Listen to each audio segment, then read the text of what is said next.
قدرتی آفات کیوں وقوع پذیر ہوتی ہیں اور ان مختلف خطرناک قدرتی آفات کا آپس میں تعلق کیا ہے؟ یہ پوری کائنات بے شمار رازوں سے بھری پڑی ہے، اور شاید انسان اس سارے عمل کو کبھی بھی مکمل طور پر سمجھ نہیں پائے گا، کیونکہ یہ سب اتنی باریکی اور آہستگی سے ہو رہا ہے کہ سائنس کو یہ سب مکمل طور پر سمجھنے میں ابھی وقت لگے گا۔ لیکن وہ انسان ہی کیا کہ جس نے کوئی نیا سراغ لگانے کی جستجو نہ ہو۔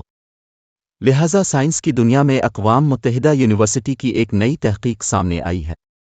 وہ یہ کہ سیارہ زمین پر جتنی بھی آفات آتی ہیں، جیسے امریکہ میں سردی کی شدید لہر، مشرقی وسطی میں ٹڈی دل کی الغار، سمندری طوفانوں کی بھرمار، ان سب کا ایک دوسرے سے تعلق ضرور ہے، کیونکہ سوچنے کی بات ہے کہ ان تمام آفات و واقعات کی نوعیت بھی مختلف ہے اور ایک دوسرے سے فاصلہ بھی لاکھوں میلوں کا ہے، لیکن ان مختلف آفات نے ایک دوسرے کی شدت کو بڑھایا ہے۔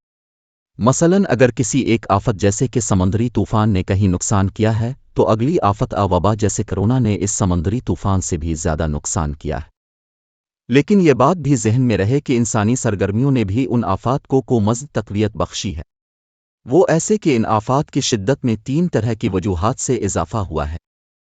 پہلی یہ کہ انسانوں کا زمین سے بہت بھاری مقدار میں ایندھن، فوسل فیول نکالنا اور فیکٹریوں سے نکلنے والی آلودگی۔ مثال کے طور پر فیکٹریوں کی آلودگی اور شور، اور پھر ان فیکٹریوں سے نکلنے والا زہریلا پانی جو کہ مسلسل سمندر میں شامل ہو رہا ہے۔ دوسری وجہ ناگہانی آفات سے نمٹنے کی کم صلاحیت، اور تیسری عالمی ماحولیاتی پالیسی میں کمزوری۔ محققین کے مطابق عالمی موسمیاتی ادارے ورلڈ میٹیورولوجیکل آرگنائزیشن (WMO) کی جاری کردہ موسمیاتی رپورٹ میں واضح کیا گیا کہ گزشتہ 50 برسوں میں جس قدر طوفان یا آفتیں آئی ہیں، وہ روزانہ کے حساب سے ایک دن فی طوفان یا آفت بنتی ہے۔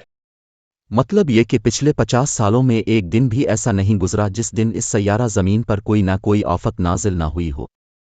اور ان آفات میں مختلف اقسام مثل الف بیماریاں، حادثات، سمندری طوفان، ٹڈی دل اور قحط تک کے حالات سب شامل ہیں۔ اور اگر روزانہ کی بنیاد پر ان آفات سے ہوئی اموات کو دیکھا جائے تو ان آفات نے ہر روز تقریباً 100 انسانوں کو ہلاک کیا اور مالی طور پر $300 ملین روزانہ نقصان کیا۔ کچھ عرصہ پہلے امریکہ کی ریاست ٹیکساس میں آنے والے طوفان کے بارے میں امریکی صدر جو بائیڈن کی مشیر برائے نیشنل کلائمیٹ کا کہنا ہے کہ یہ طوفان سیارہ زمین کی طرف سے انسانوں کے لیے ایک وارننگ تھی کہ ابھی بھی وقت ہے، ماحول کو آلودہ ہونے سے بچا لو، ورنہ اس بھی شدید طوفان آ سکتے ہیں۔ یہ سلسلہ ایک آفت کے بعد دوسری آفت کی صورت میں ظاہر ہوتا ہے، اور یہ عمل مسلسل اور شدید ہوتا جا رہا ہے۔ سمندری طوفانوں میں اضافے کی بڑی وجہ فوسل فیول کا جلانا ہے، جو زمین کے بالائی ماحول کو گرم تر کرتا جا رہا ہے۔ اصل میں یہ پوری کائنات ایک قدرتی عمل کے ذریعے بنی ہے، اور اس کائنات میں سیارہ زمین پر انسان کا ظہور پذیر ہو جانا شاید اسی بات کی دلیل ہے کہ اس قدرتی عمل میں علم اور ذہانت شامل تھی، تبھی ایسا ممکن ہوا۔ انسان اس لامحدود کائنات کے لامحدود رازوں سے پردہ اٹھانے کی کوشش اپنی سمجھ کے مطابق کرتا رہتا ہے۔ تو ایسے عوامل جو زمین کے قدرتی عمل میں رکاوٹ ڈالتے ہیں، قدرت اس کا جواب زمین کے اندر مختلف قدرتی آفات پیدا کر کے دیتی ہے۔ لہذا یہ آفات جو انسان جھیل رہا ہے، یہ بھی اس ساری کائنات کے قدرتی عمل کا ایک حصہ ہے۔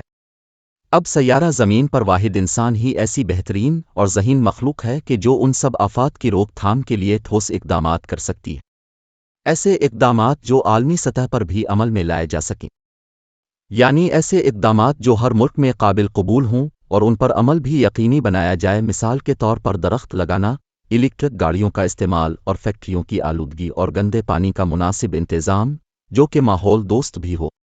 ملتے ہیں کسی نئے موضوع میں، اپنا خیال رکھیے گا، اللہ حافظ۔